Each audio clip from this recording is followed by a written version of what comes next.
আসসালামু আলাইকুম দর্শক শ্রোতা, আজকে আমি আপনাদের জন্য খুবই গুরুত্বপূর্ণ একটা ভিডিও নিয়ে আসছি।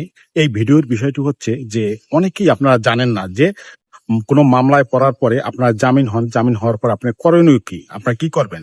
আসলে জামিন হওয়ার পরে আপনাদেরকে কিছু শর্ত দেয়, সেই শর্তগুলো আপনাদের মেনে চলতে হয়। আপনারা সেই শর্তগুলো ভঙ্গ করবেন না।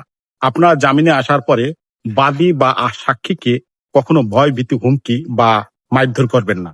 আপনি তদন্তকারী কর্মকর্তাকে কখনো তার তদন্তের কার্যে ব্যাঘাত ঘটাবেন না। এইসব কাজ আপনারা করবেন না। আর জামিন হওয়ার পরে আপনার পরবর্তী জামিনের সময় আপনার সঠিক সময় আমরা হাজির হয়ে যাবেন। আর আপনারা যদি কোনো কারণে যদি জামিনের যে ধার্য তারিখ আছে বা আদালতে হাজিরের যে ধার্য তারিখ আছে, সেই সময় যদি আদালতে হাজিরের যে ধার্য তারিখ আছে সেই সময় যদি আপনারা হাজির না হন, হাজির না হতে পারেন, সেক্ষেত্রে আপনার যে বিজ্ঞ আইনজীবী আছে তার মাধ্যমে আপনারা সময়ের প্রার্থনা করবেন। তো এই কাজগুলো আপনারা করবেন। এই কাজগুলো যদি আপনারা না করেন, আপনাদের করতে হবে। আর এই কাজগুলো যদি আপনারা ঘটান, যদি এই কাজগুলো ঘটিয়ে থাকেন, তাহলে আপনাদের জামিন বাতিল হতে পারে।